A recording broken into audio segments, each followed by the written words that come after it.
코로나가 나와 상관없다 이런 소리 하면 안 돼요. 그거는 신앙이 아닙니다. 하나님께서 그렇게 말씀하신 적은 없어요. 내가 하나님 말씀 안에 살아간다면 하나님께서 선한 길로 인도해 주시는 것을 우리는 기대하고 소망할 뿐입니다. 오늘도 그 은혜 가운데서 우리 3월 첫 주일 예배를 하나님 앞에 올려드릴 때에 열왕기하 8장에서 기록된 대로 요람의 왕가의 일들을 우리가 살펴보고 우리도 동일한 은혜를 누릴 수 있는 시간 되기를 원합니다. 자, 엘리사가 활동하는 시대를 우리가 지금 쭉 보고 있습니다. 하나님께서 엘리사를 통해서 어떻게 구원을 이루어 가시는지를 말씀하고 계시는데, 우리가 일절을 보았던 것처럼 엘리사가 이전에 아들을 살려준 적이 있는 여인에게 이 땅에 기근이 7년 동안 있을 것이니까 적당한 살 곳을 찾아서 가라고 말씀을 하고 있습니다. 자, 8장 1절을 보면서 이전에 다시 아들을 살려준 여인 혹시 기억나십니까? 그 여인의 이름이 무엇입니까? 이름은 모르지요. 그런데 성경에서는 한귀한, 그러니까 성은 한시요, 이름이 귀한이 아니고 한귀한 여인이 그런 은혜를 누렸던 것을 볼 수가 있습니다.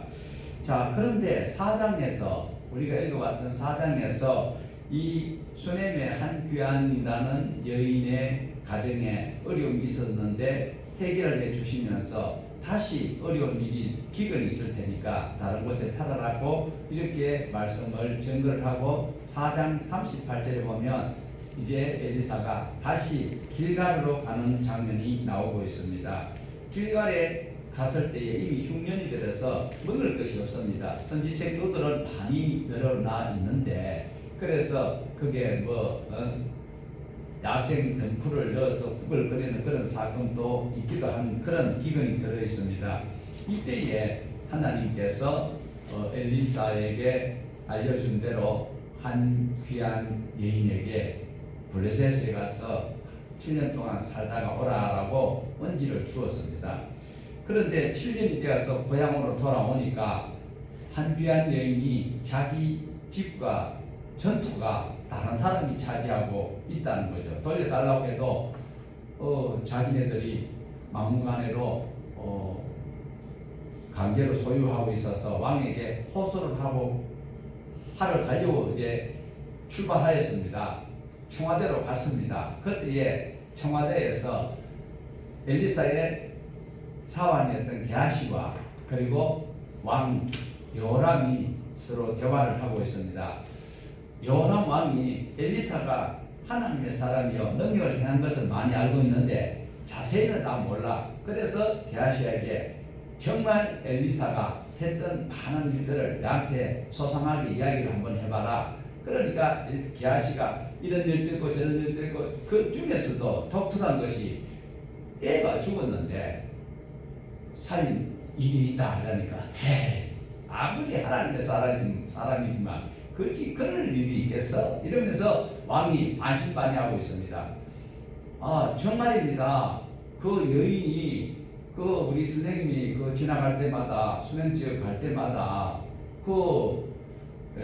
모든 식사를 제공하고 숙식을 제공하는 이런 편의를 했기 때문에 동호했기 때문에 그래서 그 가정에 없는 것을 구하라니까 자기네들은 돈도 싫고 권력도 싫고 다 싫다고 하는데 그 집에 자녀가 없는 것을 자기 게하시가 보고 선생님에게 부탁드렸더니 내년 이맘때에 아들을 하나님께서 줄 것이야 라고 했는데 정말 아들을 얻었는데 그 아들을 금기옥역 잘 키웠는데 아기가 갑자기 죽었습니다. 그런데 그 죽은 아이를 위해서 우리 선생님이 살인 사건이 있었다.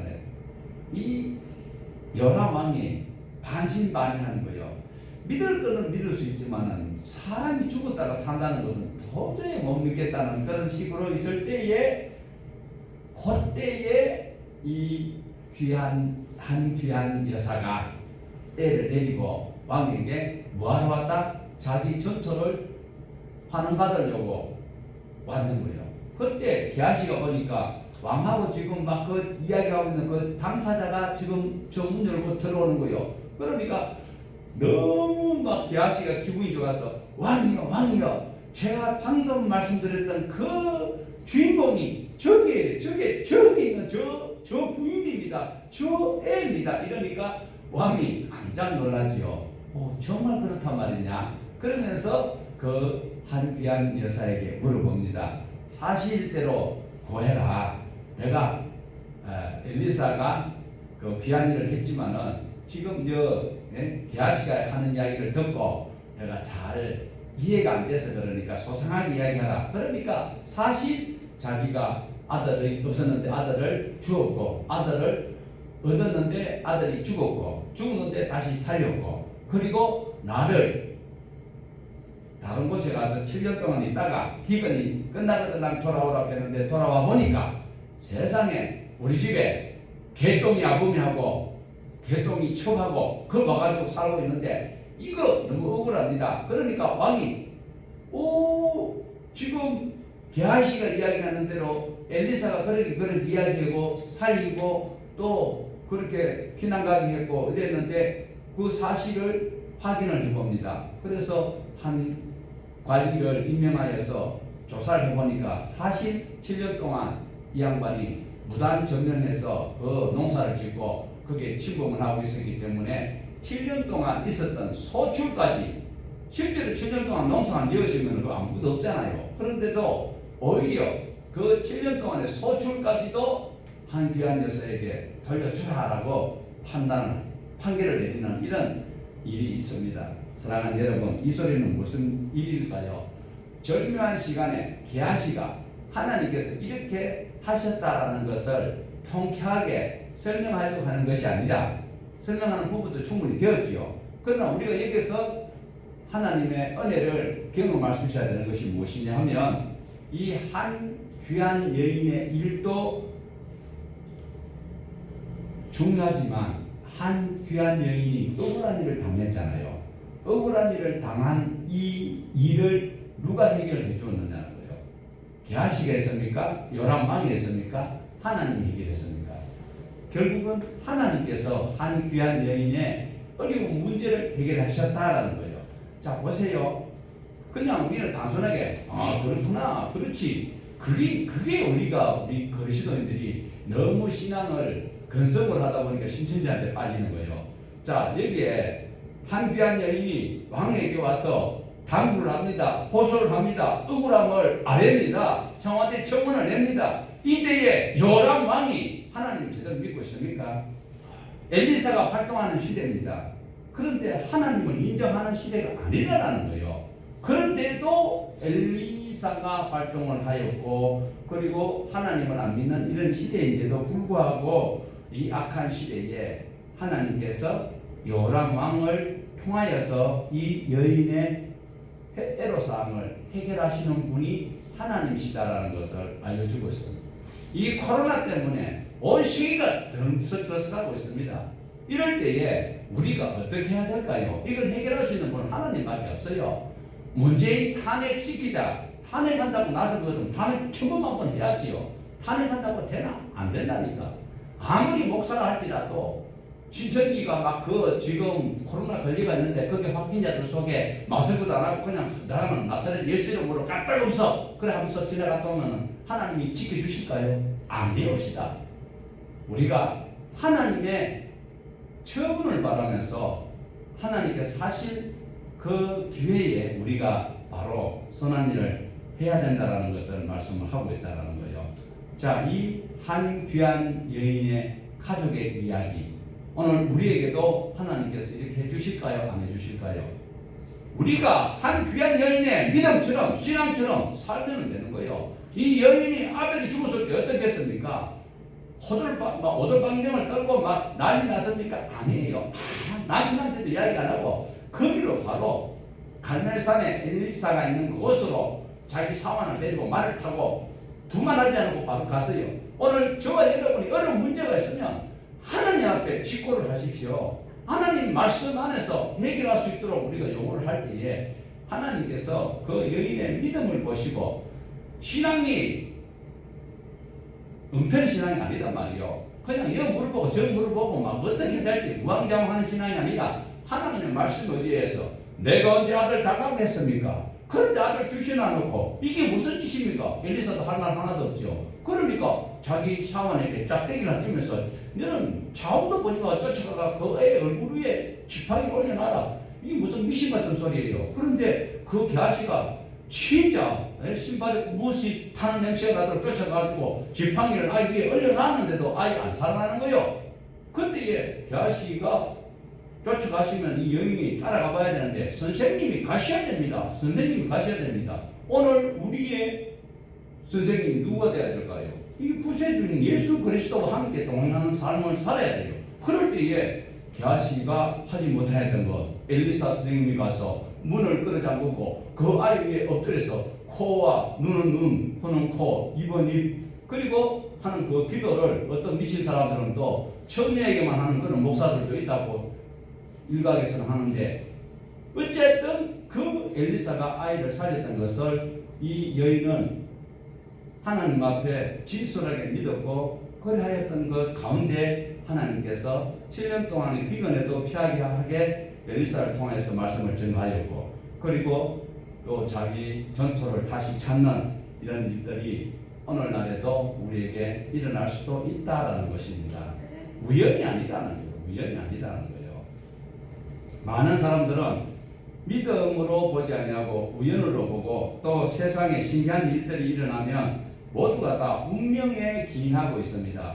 물론 영적인 세계가 존재하는 반면에 사단이 득세를 하는 이런 시대도 분명히 있습니다. 하나님의 뜻을 따라서 세상과 우주 만물을 다스리는 그 일들을 우리는 말씀을 통해서 믿고, 또한 그러한 삶을 통하여서 우리는 경험을 하고 확인을 해 나갑니다. 저와 여러분이 하나님의 말씀대로 살아가면서 이런 어려운 일을 극복하고 어려운 문제를 하나님과 함께 해결해 나갔던 경험이 많을수록 우리가 더 굳건한 신앙으로 서서 가는 모습을 통하여 복음이 더 확산될 수 있는 그런 전도자 역할을 할 수 있다는 것을 꼭 기억을 하셔야 됩니다. 이제 이어지는 7절부터 이제 엘리사 사역이 다시 나오고 있습니다. 엘리사가 이스라엘을 떠나서 아람 다메섹으로 가고 있습니다. 그런데 무슨 일로 갔는지는 성경에서 기록이 없습니다. 그런데 이런 일이 있을 때에 어떤 사람이 아람 왕 베나닷에게 하나님의 사람이 이곳에 왔다라고 누군가가 전달을 하였습니다. 이 소식을 들은 베나닷이 무슨 병인지는 모르는데 병에 걸려서 고통 중에 있습니다. 그러니까 자신의 병에 대해서 자문을 받기 위해서 자기의 신복인 하사엘을 통해서 하나님의 뜻을 묻는 장면이 기록되고 있습니다.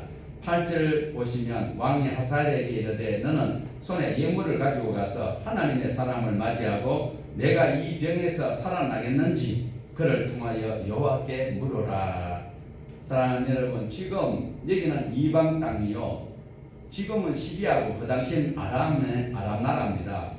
이 아람의 이방 사람 베나닷이 자기의 병이 어떻게 될 것인지 궁금하여서 하나님의 사람을 통하여 여호와께 물어보라라고 지금 이런 장면을 우리가 볼 때에, 우리가 지금 읽어보았던 것처럼, 전에 보았던 것처럼 아합의 아들 아시아가 자기 병이 들렸을 때에 누구에게 물어보러 보냈던 적이 있습니까? 네? 블레셋 땅에 에그론 똥파리 신한테 자기가 나았는지 죽을는지 물어보러 가라고 했는데, 하나님의 사람이 이방 신에게 가서 나을지 말지 물어보라는 이런 안타까운 일이 있었는데, 이방에 하나님을 알지 못하는 그 사람이 하나님의 사람에게 여호와께 내가 나을지 죽을지를 좀 알아봐달라고 베나닷이 하사엘을 통하여서 엘리사에게 묻고 있다라는 이 말씀입니다. 저와 여러분이 이란을 보고 나무라는 것이 많이 있습니다.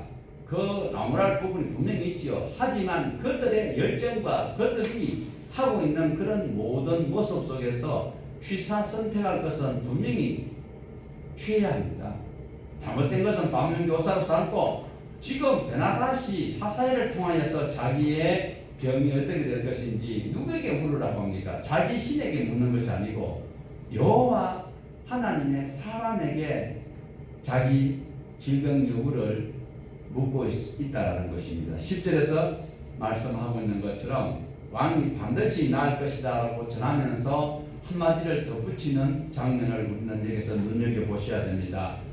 반드시 왕은 살 것이지만 그러나 여호와께서 그가 반드시 죽으리라고 내게 알리셨다라고 이 말까지 엘리사가 하사엘에게 이야기를 하고 있습니다. 전하는 말씀이 무엇이라고요? 왕은 반드시 산다 죽는다 반드시 나을 것이다. 이것을 전하라고 하는데 하사엘에게 전하는 메시지가 따로 있어요. 왕에게는 너가 반드시 낫는다. 그러면서 이 물으러 왔던 심부름꾼 하사엘에게 다시 전하는 메시지가 있다는 거예요. 그런데 여호와께서 그가 반드시 죽으리라 내게 알게 했다. 이 소리는 바로 하사엘이 어떤 사람이고 어떤 마음을 품고 있는지 이미 하나님께서 알고 계시는 거예요. 그러니까 지금 이 메시지에 하사엘이 가슴이 따끔해야 되는 거예요. 이렇게 너희 왕은 산다. 그런데 여호와께서 그가 반드시 죽는다고 내게 알렸어. 그러면서 엘리사가 하사엘을 많이 쳐다보면서 민망할 정도로 쳐다보고 있다가 막 웁니다. 왜 울까요? 지금 하사엘이라는 인간이 자기 임금을 죽일 그런 마음을 품고 있고, 그리고 이것이 왕이 되어서 자기 조국 북이스라엘을 이제는 엄청난 박해를 하고 정말 여인의 배를 가르고 젊은 아이들을 칼로 죽이고 어린애를 쳐 죽일 이런 것들을 이미 엘리사가 다 알고 있기 때문에 거기서 쳐다보고 있다가 울어버립니다. 이때 이 말을 듣고 하사엘이 하는 소리를 우리 13절에 있는데 같이 읽어보십시다. 13절 하사엘이 이르되 당신의 개같은 종이 무엇이기에 이런 큰 일을 행하기를. 엘리사가 대답하되 여호와께서 네가 아람 왕이 될 것을 내게 알게 하셨느니라. 자, 지금 하사엘은 굉장히 자신을 낮추어서 말을 하고 있습니다. 개보다 나을 것이 없는 나에게 어찌 그런 일이 있을까요? 겸손을 떨고 있습니다. 그렇지만 말은 그렇게 하지만 이미 이것이 구태타를 일으킬 그런 욕망이 있는 것을 하나님은 자기 자신보다도 더 잘 알고 계시는 거지요. 말은 그렇게 하지만 그 마음속에 욕망이 사로잡고 있고 하나님은 하사엘을 다 알고 있습니다. 하나님은 다 알고 계시기 때문에 이 일을 엘리사를 통하여서 지금 하사엘에게 전달하는데 왜 그럼 하나님께서 그 악한 일을 막지 않느냐라고 의심을 할 수 있습니다. 우리가 이것은 상당히 궁금한 일입니다. 성경 속에 이런 일들이 많이 일어나고 있습니다. 하나님께서 왜 그런 것을 알면서 안 막느냐라는 것을 우리는 오해를 할 수도 있습니다. 자, 엘리사에게 그렇게 이야기하면서 야, 하사엘이 이런 마음을 품고 있어. 그러니까 너 혼자 가지 말고 자객을 데려가서 그거 처단해버려. 이렇게 하나님께서 하셨더라면 북이스라엘은 아무 어려움이 없을 수도 있습니다. 그런데 하나님께서는 강제로 그런 것을 막지 않는다라는 사실입니다. 자, 하나님은요 강제로 안 하는 것이 많습니다. 우리 예수님을 판 자가 누구예요? 가룟 유다예요. 가룟 유다가 예수님을 판다는 거 예수님이 알아요, 몰라요? 예수님은 누구예요? 하나님이십니다. 가룟 유다가 예수님을 판다는 사실을 다 알고 있습니다. 그런데도 하나님께서 예수님께서 안 막으신다라는 것입니다. 이 중에 너희들 중에 하나가 나를 팔 것이다 하니까 전부 다 접니까 하는데 나중에 가룟 유다도 접니까 할 때에 그래 네가 말했다 이래도 다른 사람들이 못 알아듣는 거예요. 그러면 본인도 그 소리를 들으면 가슴이 뜨끔해야 되는데 오히려 어떻게 합니까? 예수님께서 어떻게 해요? 내가 떡 한 조각을 적셔서 주는 그가 나를 팔지 않니라 그러면서 떡을 줘요. 그런데 가룟 유다가 떡을 받아요. 그러면서 바깥에 나가니까 캄캄한 밤이었더라 라고 말씀을 하고 있습니다. 우리 주님께서는 가룟 유다가 할 행동을 처음부터 끝까지 다 알고 계시는데 왜 막지 아니하였을까요? 하나님께서는 강제로 막지 않는 이런 사건들이 우리 주변에서 많이 일어나고 있다는 거예요.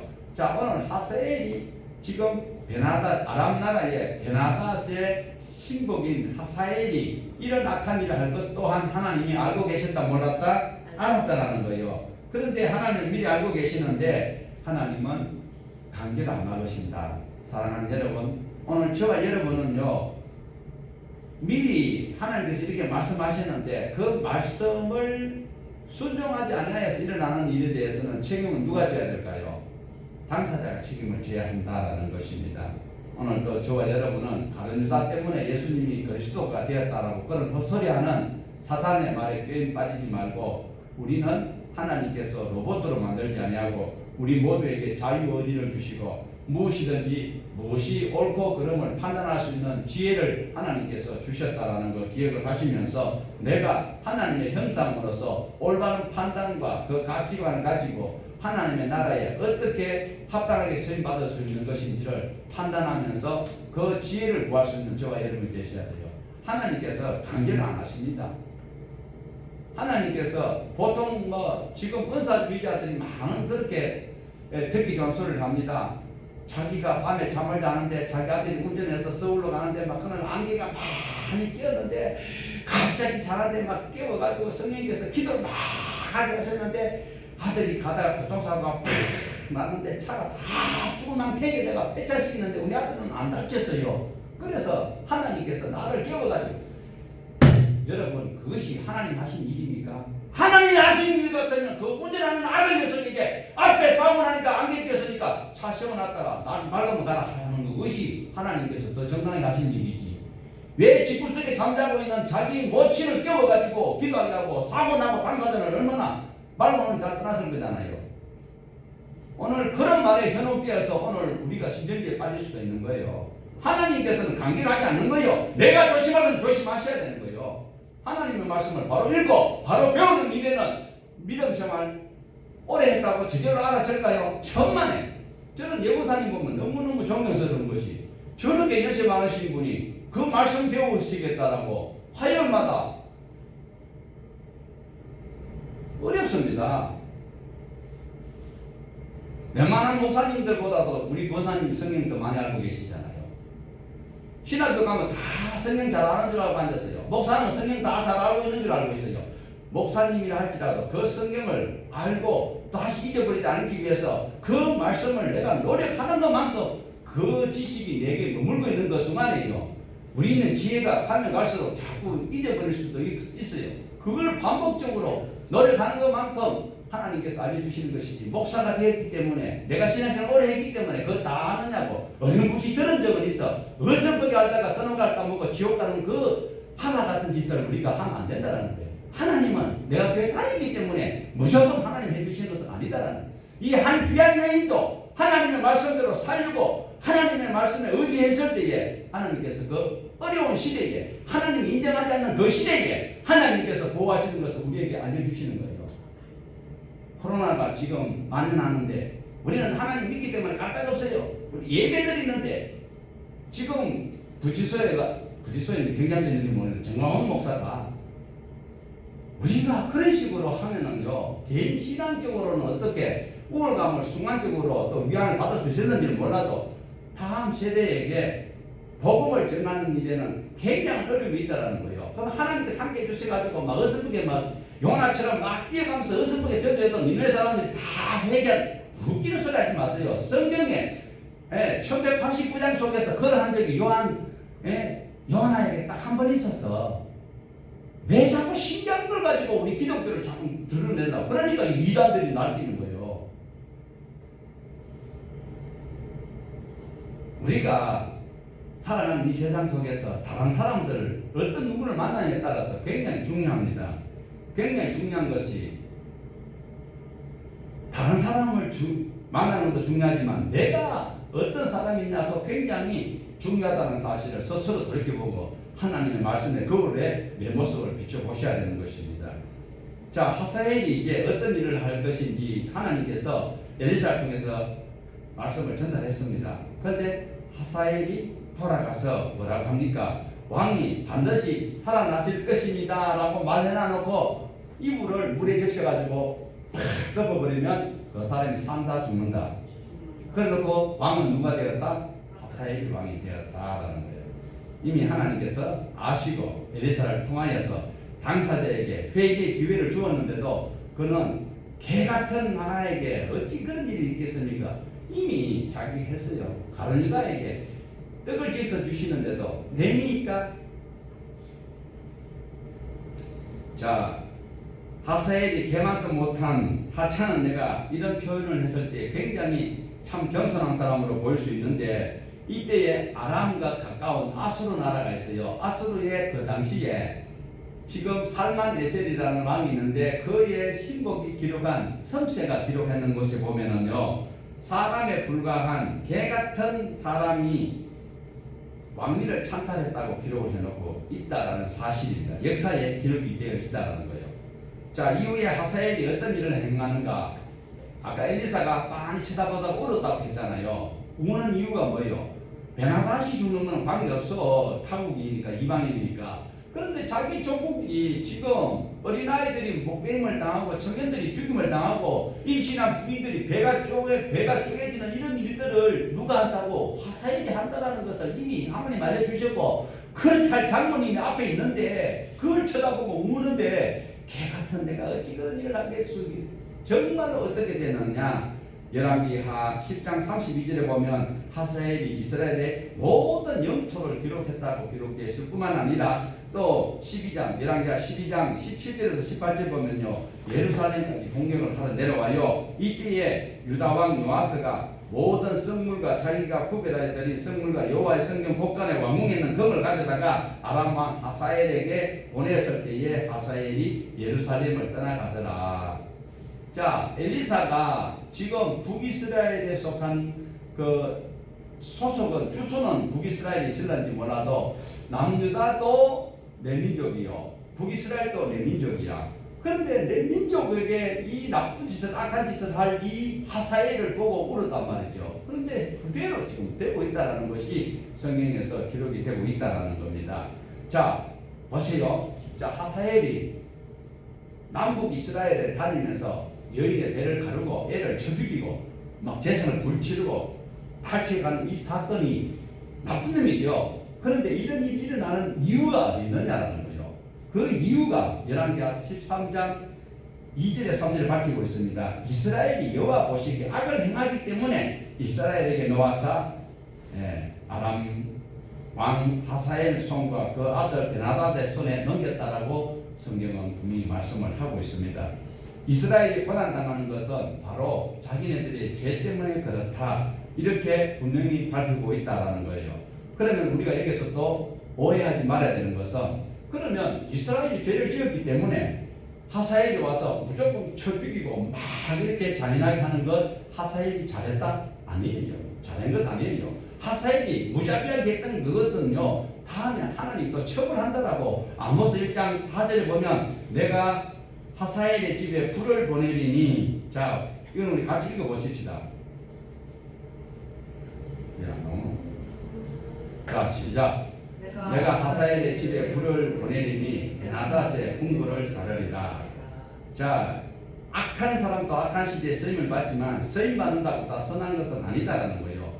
하사엘이 이스라엘이 죄를 지었을 때에 죄악의 값으로 이 아람 하사엘을 들어서지만 하나님께서는 하사엘을 다시 처단하겠다는 것을 말씀을 하고 있습니다.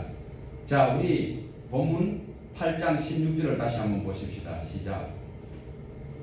이스라엘의 왕 아합의 아들 요람 제 여호사밧이 유다의 왕이 되었을 때에 유다의 왕 여호사밧의 아들 여호람이 왕이 되니라. 자, 여기서 이제 우리가 눈여겨 보셔야 될 장면이 바뀌는 장면이죠. 여호사밧이 유다의 왕입니다. 그런데 여호사밧의 아들 누가 왕이 되었다? 여호람이 왕이 되었다. 그러면 어떤 말일까요? 섭정왕이다라는 거지요. 자, 섭정왕은 뭡니까? 미리 왕으로서 어떤 일을 해야 될지 아버지 왕이 아들을 왕으로 자리에 올려놓고 함께 통치를 하는 것을 섭정왕이다, 이렇게 우리는 통칭으로 사용하고 있습니다. 자, 지금까지 우리는 북이스라엘의 왕들에 대해서 지금 쭉 살펴보았습니다. 그런데 드디어 이제 남유다의 이 왕들도 살펴볼 것인데 남유다는 이제 다윗의 후손으로 연결이 되고 있습니다. 자, 이 당시에 북쪽에는 누가 왕이라고요? 북이스라엘에는 누가 왕입니까? 북이스라엘에도 요람이 왕입니다. 요람. 그러면 남쪽에는 누가 왕이 되었다고요? 요사밧의 아들 요람이 왕이 되었다. 자, 그러면 북에도 요람, 남에도 요람이라고 했잖아요. 지난 시간에 제가 말씀을 드린 적이 있습니다. 그러면 북쪽 요람은 누구의 아들입니까? 아합의 아들이지요. 그러면 남쪽의 요람은 누구의 아들입니까? 요사밧의 아들이죠. 자, 그러면 편의상 우리에게 오해나 이해를 쉽도록 성경에서 기록을 해놓고 있어요. 북이스라엘의 요람을 요람이라고 안 하고 바람을 요람으로, 그리고 남유다의 요람을 요람으로. 그래서 우리가 훨씬 이해하기가 쉽도록 성경에서 기록을 해놓고 있습니다. 그런데 이제 중요한 것은 남유다의 요람이 32살의 왕이 되었는데요. 그런데 몇 년을 통치했느냐? 8년을 통치를 했다. 그러면 8년 통치했다라는 것은 8년 뒤에 죽었다는 소리거든요. 그럼 몇 살에 죽었나요? 32살에 시작해서 8년 통치하다가 40에 죽었다. 자, 요람은 선조 다윗 왕을 닮아서 선한 통치를 했으면 참 좋을 것인데 그렇게 하지 아니하였다. 오히려 북이스라엘 왕들이 가는 그 길 아합을 닮았다라고 성경은 기록을 하고 있습니다.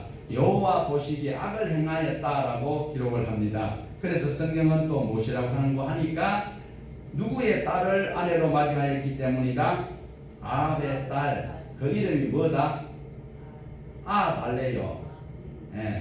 아달랴예요. 아달랴.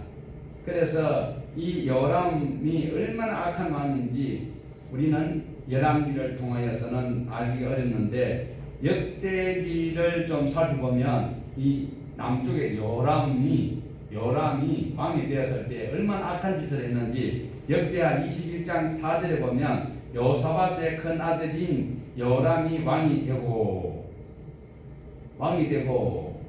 세력을 얻은 후에 그의 모든 아우들과 이스라엘 방백들 중 몇 사람을 칼로 죽였다라고 기록을 하고 있습니다. 요람의 동생들이 있는데 자기가 왕이 되니까 동생들이 그 당시에는 흡하게 그렇게 이제 집안에 부패하게 일어나니까 아예 싹을 다 잘라고 동생들을 다 죽여버렸다는 거예요. 그리고 백성들 중에서도 약간 야당적인 그런 기질이 있는 사람들을 처단했다라고 기록을 하고 있습니다. 자, 이렇게 된 이유가 무엇이냐 하면 이 요람의 부인이 누구예요? 아달랴잖아요. 그러니까 아달랴가 이세벨에게 지령을 받아서 그리고 악한 짓을 하는 이런 영향력을 남편에게 했다라고 기록을 하고 있습니다. 그러니까 누구를 만나느냐가 굉장히 중요합니다. 누구를 만나냐? 지금도 우리가요 코로나 확진자 만나다 가면 큰일 나는 거요. 그걸 안 만나야 돼요. 누구를 만나느냐 중요하고 그 다음에 내가 누구냐를 다시 살펴봐야지. 내가 또 걸리는지 안 걸리는지 모르는데 다른 사람한테 또 전파를 퍼뜨릴 수 있기 때문에 우리 자신이 스스로 돌아봐야 된다. 자, 이제 중요한 것은요 19절을 우리 다시 한번 보십시다. 19절 아주 독특한 말씀이 나오고 있습니다. 여호와께서 그의 종 다윗을 위하여 유다 멸하기를 절대하지 아니하셨으니 이는 그와 그의 자손에게 항상 등불을 주시겠다고 다윗의 후손인 요람, 그가 잘못한 것은 참 많지만은 누구를 생각해서 다윗을 생각했다는 거예요. 유다를 멸하지 않는다고 성경은 기록을 하고 있습니다. 자, 다윗과 약속한 것이 사무엘하 7장에 나오거든요. 뭐라고 다윗과 언약을 맺었느냐? 하나님하고 다윗하고 둘이서 이래 계약서 쓰는 게 아니고 하나님이 일방적인 다윗에게 주시는 언약입니다. 그 언약을 우리 한번 보십시다. 자, 시작.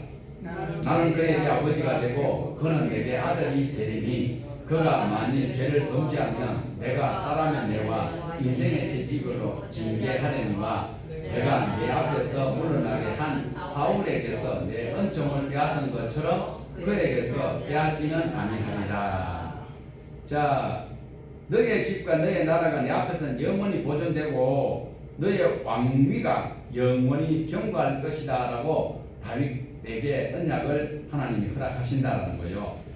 다윗의 언약의 핵심이 바로 은총입니다. 은총. 사울에게 내렸던 은총을 빼앗아서 다윗에게 넘겼습니다.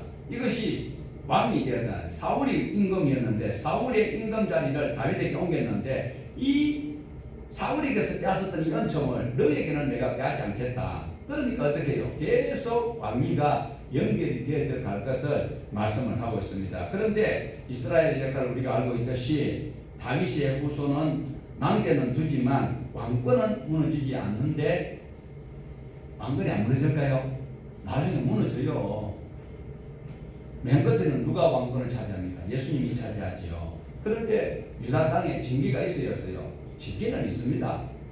그런데 요람이 여호와 보시기에 악을 행하니까 왕권은 빼앗지는 않는 거예요. 그래서 그 아들 아시아가 다시 또 왕이 돼요. 그런데 아시아가 왕이 되는데 1년 동안 있다가 또 죽어요. 왜 그런가 하니까 아시아가 이제 21살에 열왕기하 21장 20절에 나오는 건데 미리 보면은요.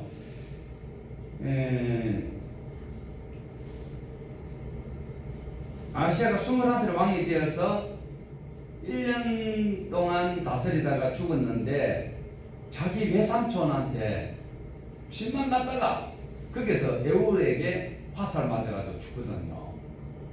그런데 이 행위가 얼마나 악했는지 이스라엘 남유다 백성들이 볼 때도 악한 사람 같아가지고 왕이 죽으면 그 왕의 묘실에 이 시신을 그어다가 장례를 치러야 되는데 이 아시아를 거기에 장사를 안 치렀다고 말씀을 하고 있습니다. 그러니까 우리 주변에 어떤 사람을 만나느냐에 따라서 달라집니다. 자, 이것도 꼭 맞는 말은 아닙니다.